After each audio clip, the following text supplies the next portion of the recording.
আসসালামু আলাইকুম সবাইকে। কি অবস্থা সবার? তো হয়তোবা সবার প্রিপারেশন অনেক ভালো চলতেছে। আমার গলা হয়তোবা ভেঙে গেছে বোঝা যাচ্ছে। ক্লাস নেওয়া ঠান্ডার জন্য আরকি হয়তোবা। সো আপনাদের সাথে একটু কথা বলি। ঠিক আছে? কথা বলতে মন চাচ্ছিল তাই আসলাম। আজকে ৩১ তারিখ বছরের শেষ দিন। তো আপনারা সবাই বছরের শুরুতে বোর্ড এক্সাম আসলো। বোর্ড এক্সামের পর অ্যাডমিশনে আসলেন। সবার একটাই ভাই স্বপ্ন ছিল। একটা পাবলিকে তবে সিট পাইতেই হবে। ছোট বয়সে একটা স্বপ্ন দেখছেন, স্বপ্ন ভাই পূরণ করা উচিত। পাবলিকে সবকিছু ব্যাপারটা এমন না। বাট এটলিস্ট একটা অনেস্ট অ্যাটেম্প্ট দেওয়া উচিত। কারণ ভাই অনেকের বাবা-মার বা ফ্যামিলির এই কন্ডিশন নাই যে আপনাকে পাবলিকে পড়াবে। এটার জন্য আপনারা অনেক কষ্ট করতেছেন। মানে এটার জন্য আলহামদুলিল্লাহ যে আল্লাহ আপনাদেরকে সেই হেদায়েতটা দিছে। এট লিস্ট বাকি ছেলেমেয়েদের মতো না যারা কোন রকম পড়ে আছে, চেষ্টাও করতেছে না। এট লিস্ট আপনি তাদের থেকে ভাই অনেক আগানো। অনেকে হয়তোবা র‍্যাট রেস বলতে পারে, যাই বলতে পারে না কেন। বাট আমি এখানে আপনাদের সিনসিয়ার বাচ্চাদেরকে দেখি যে সিনসিয়ার বাচ্চারা নিজের জন্য কন্টিনিউয়াস পরিশ্রম করে যাচ্ছে। সো ভাইয়াও আপনাদের সাথে একটু তাল মেলানোর চেষ্টা করতেছি। প্রায় বিগত আপনার ২৪ ঘন্টাতে প্রায় বিগত ২৪ ঘন্টা তো না এক্সাক্ট ১৬ ঘন্টার মধ্যে আপনাদের প্রায় কত ৪, ৪, ৮ আমি প্রায় ১৭ ঘন্টার কনটেন্ট আপনাদেরকে দিছি। জবির ফিজিক্স শেষ করছি ৪ ঘন্টায়, ৪.৫ ঘন্টায়। কেমিস্ট্রি শেষ করছি আপনার ৪ ঘন্টায়। দেন হলো আপনার অ্যাগ্রির আজকে আমরা শেষ করলাম ৭ ঘন্টায়। এখন অ্যাগ্রির ৭ ঘন্টার ক্লাস দেখে ভাই কেউ ভয় পাবেন না। ওখানে ১ ঘন্টার ব্রেক আছে। টোটাল ভাই ৬ ঘন্টার ক্লাস। এখন কেউ বলতে পারে, "ভাইয়া ৬ ঘন্টা ক্লাস কিভাবে করব? সময় তো নাই।" দেখেন ভাইয়া, অ্যাগ্রির ফিজিক্সের লেভেল, জবের ফিজিক্সের লেভেল যদি এখানে থাকে, অ্যাগ্রির ফিজিক্সের লেভেল এখানে ভাইয়া। আপনি ক্লাসটা করেন ১০ টা মিনিট করলে বুঝে যাবেন।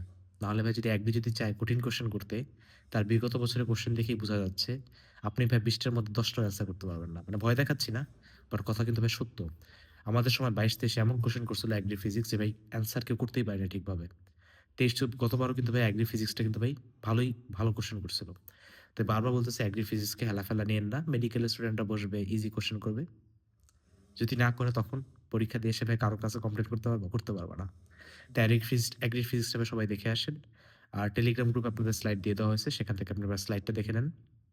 ক্লাসটা 2x এ হলেও যেভাবে হোক যারা অ্যাগ্রিতে পরীক্ষা দিবেন প্লিজ ভাই ক্লাসটা দেখেন। Please, please, please. ঠিক আছে? ক্লাস ভাই মিস দিয়েন না। যারা চবি টার্গেট করতেছেন তারা ভাই শুধু চবির ম্যারাথনটা দেখেন। ঠিক আছে? চবের ফিজিক্স, অ্যাগ্রি আর চবের কনটেন্ট কিন্তু আবার আলাদাই। শর্ট টাইমেও কিন্তু ভাই আলাদা কনটেন্ট দিচ্ছি। বেস্ট ভাই আপনারা ইউজ করেন। আর ভাই যারা ভর্তি হন নাই ভর্তি হয়ে যান। একটু পরেই হয়তোবা দুপুরের দিকে আপনাদের হয়তোবা কেমিস্ট্রি ক্লাস হবে, অ্যাগ্রির কেমিস্ট্রি। আর আপনাদের যে এবার নতুন যে একটা কনসেপ্ট এটা আপনারা অনেক পছন্দ করতেছেন। সেটা বলেন তো ভাই কি? সেটার নাম হয়তোবা সবার এখন ভাই মুখেও চলে আসছে, তাই না? আপনার নাম কি? বলুন তো? নামটা গেস করেন ভাই। কিউ দিয়ে একটা। সো সেখানে আমরা কি কোয়েশ্চেন কিউ এফ, ঠিক আছে? কোয়েশ্চেন ফ্রেমিং করা শিখাচ্ছি। যে কোয়েশ্চেন ফ্রেমিং এর মাধ্যমে অনেক স্টুডেন্ট অনেক বেস্ট ভাবে প্রিপারেশন নিতেছে। সো লাস্টে আমি একটা কথাই বলব সেটা হলো যে দেখেন ভাইয়া, যদি কেউ বলে ভাই একদিনে চান্স পাওয়া পসিবল কিনা? যেহেতু ৩১ তারিখ হয়ে গেছে। সো আপনার সত্যি কথা বলতে গেলে আজকে ৩১ তারিখ, কালকে ১ তারিখ। দেখতে শেষ। কালকে ভাই রিভিশনে চলে যেতে হবে। ২ তারিখে চবি, ৩ তারিখে এগ্রি। মেক্সিমামই সব ২ জায়গাতেই পরীক্ষা দিবে। সো একদিনে ভাইয়া চান্স পাওয়া এটা তো আমি বলব না। বাট এট লিস্ট একদিন যদি আপনি ঠিকভাবে প্রিপারেশন নেন, যদি আপনি ক্লাস থেকেই ভাই সব আসবে। ক্লাসের বাইরে কিচ্ছু আসবে না। আপনি যদি ভাই আজকের মধ্যে একটা টার্গেট নেন যে ভাই আমি আজকে যে যখনই দেখতেছেন ভিডিওটা সকালে হোক, ১০ টায় হোক, ১১ টায় হোক, ঠিক আছে? আমি এখন ফিজিক্সটা নিয়ে বসলাম। একদম একটানা বিকালের মধ্যে শেষ করে ফেলবো। ঠিক আছে? বিকাল হয়ে গেছে। এবার কেমিস্ট্রি নিয়ে। কেমিস্ট্রি রাতের মধ্যে শেষ করে ফেলবো। ঠিক আছে? ঘুম দিয়ে সকালে উঠে ম্যাথটা শেষ করে ফেলবো। বিকালে আমি রিভিশনটা দিয়ে দিব। তুমি যদি এট লিস্ট দেখে যেতে পারো, সব তো তোমার জন্য অজানা না। ইনশাআল্লাহ ভাই আপনি দেখবেন এই একদিনের পরিশ্রমে, এই একদিন আর কালকে একদম ব্লাইন্ডলি আপনি যদি পরিশ্রম করতে পারেন, দেখবেন ভাই ১০-২০ মার্ক আপনি বাড়ায় নিয়ে গেছেন। ইনশাআল্লাহ, ইনশাআল্লাহ, ইনশাআল্লাহ। ঠিক আছে? সো আমিও চাই আপনিও চান যে ভাই এই ২ টা দিন আমাদের এট লিস্ট ট্রাই থাকবে নিজের বেস্টটা দেওয়ার, যাতে এট লিস্ট ১০ মার্ক হলেও, ২০ মার্ক হলেও, ২৫ মার্ক হলেও, ৩০ মার্ক হলেও যাতে আমরা বাড়ায় নিয়ে আসতে পারি। কথা বুঝতে পারছেন সবাই? তো দেখা হবে ব্যাচে ক্লাসে আজকে কেমিস্ট্রি বিকালবেলা ক্লাস হবে। যারা ভর্তি হন নাই জলদি ভর্তি হয়ে যান। ৳১৫০ বেশি টাকা না। অনেকে ভর্তি হচ্ছেন তাদের জন্য আমি গ্রেটফুল। ঠিক আছে? আর কালকে তবে আপনাদের রিভিশন হবে। সো রিভিশনের চবি আর এগ্রির মধ্যে কোনটা ফ্রি যাবে সেটা আপনাদের কালকের জন্য সারপ্রাইজ। আর লাস্টে একটা কথাই বলব যে ভাইয়া দেখেন, আল্লাহ তাআলা আপনাকে অনেক বড় একটা উদ্দেশ্যে পাঠাইছে এই দুনিয়াতে। এবং আল্লাহর বান্দা হিসেবে আপনাকে কষ্ট করতে হবে। শীতের মধ্যে যদি আপনি আলসামি করেন, ডিপ্রেশনে থাকেন তাহলে কিন্তু আপনি বেসিক্যালি শয়তানকে ফলো করতেছেন। আল্লাহ তাআলা আপনাকে যা ফলো করতে বলছে তা কিন্তু ফলো করতেছেন না। তো আল্লাহ তাআলার বান্দা হিসেবে আমরা সবাই চাই, আপনিও চান, আমিও চাই যে আপনাদের এই ২ তারিখের পরীক্ষাটা বেস্ট এক্সাম হোক।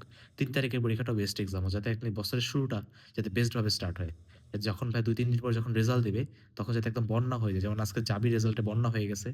আমি কিন্তু আপনাদের সাথে শেয়ার করি নাই কারা কি কত র‍্যাংক করছে। অনেক ভালো, ভালো র‍্যাংক আসছে আমার কাছ থেকে। ঠিক আছে? 2nd, 3rd, 4th, 5th but বলি নাই কিন্তু। ঠিক আছে? ইনবক্সে মেসেজ আসছে বাট ঠিক আছে পরে আমরা একদিন শেয়ার করব। এখন ভাই এটা শেয়ার করার সময়ও না। ভাইয়াও কষ্ট করতেছে, আপনিও কষ্ট করেন। ঠিক আছে? আপনাদেরকে আমি ডিস্ট্রাক্ট করতে চাই না। যে অন্যের রেজাল্ট দেখে আপনি মন খারাপ করবেন এমন আমি চাই না। রেজাল্ট ভাই সব একসাথে একবারে বলা হবে। এবার দেখবেন ভাই রেজাল্টে একদম বন্যা বয়ে যাচ্ছে। খুবিতে বন্যা বয়ে গেছে, জাবিতে বন্যা বয়ে গেছে এবং চবে আর এগ্রিতেও ভাই আপনারা ইনশাআল্লাহ বেস্ট রেজাল্ট করবেন। তাদের সাথে ভাই আপনারাও পার্টিসিপেট করবেন। তো একদম ভয় পাবেন না। একটুও ভাই নিজের মনে ডাউট আনবেন না। বড় ভাইয়ের দিকে তাকায় দেখ। তোদের পাশে কেউ নাই। আমি কিন্তু আছি। ক্লাস দিয়ে যাচ্ছি আর ভাই দিয়ে যাবো ইনশাআল্লাহ। শেষ পর্যন্ত ভাইয়া চেষ্টা করব, আপনারাও ভাই চেষ্টা করেন, হ্যাঁ? জাস্ট একটু ভরসা রাখিস, কথা শুনিস, তাহলে ভাই এটলিস্ট একটা ভালো পাবলিকে স্যার চান্স পাবে কিনা এতটুকু তো জানি না। বা একটা ভালো মানুষ করে দেওয়ার সম্পূর্ণ চেষ্টা করব। ঠিক আছে? যাতে আল্লাহ তাআলার কথা অনুযায়ী যাতে তুই চলতে পারিস। তাহলে ভাই যারা ব্যাচে ভর্তি হন নাই, পিন কমেন্ট থেকে ব্যাচে ভর্তি হয়ে যান এবং যারা এগ্রির ফিজিক্স দেখেন নাই, আপনারা পিন কমেন্ট থেকে এগ্রির ফিজিক্স দেখে ফেলেন। যারা জবের ফিজিক্স দেখেন নাই, তারা পিন কমেন্ট থেকে জবের ফিজিক্স দেখে ফেলেন। অলরেডি ২৪,০০০ মানুষ দেখে ফেলছে। সো এটা হিউজ ব্যাপার। এগ্রি ফিজিক্সও দেখবো আমি ঘুম থেকে উঠে দেখবো যে একদম পুরা ৩০,০০০ হয়ে গেছে। ঠিক আছে? কারণ কম্পিটিশন এবার অনেক বেশি। সবাইকে অনেক ধন্যবাদ এত কষ্ট করার জন্য এবং সবাইকে এবং আশাবাদী আমি আল্লাহ তাআলা যদি চায় আপনারা একদিন আপনাদের বাবা-মা মনে হাসি ফুটাবেন। অ্যাডমিশনে ফুটাতে পারবেন কিনা এটা আসলে আপনার কষ্টের উপর ডিপেন্ড করে। আল্লাহ তাআলা আপনার জন্য রিজিকে রাখছে তার উপর ডিপেন্ড করে। কিন্তু একদিন তুই মানে অবশ্যই তাদের মুখে হাসি ফুটাবি। কারণ ভাই তোরা অনেক কষ্ট করতে পারিস। Proud of you guys. Really proud of you. ঠিক আছে? মানে তোদের উপর ভাই অনেক গর্ব হয়ে যাবে আমি তোদের টিচার। ঠিক আছে? তো সবাইকে অনেক ধন্যবাদ এবং ইনশাআল্লাহ আমরা পরের বছরটা একটা ভালো মানুষ হয়ে দেখাবো। এই বছর যা ভুল করছি আল্লাহ তাআলা আমাদের মাফ করে দিক। বাট পরের বছরটা আমরা ইনশাআল্লাহ সেরাভাবে শুরু করব এবং সেই শুরুটা যাতে আমাদের চবি এবং এগ্রির এক্সাম দিয়ে হয়। আল্লাহ হাফেজ।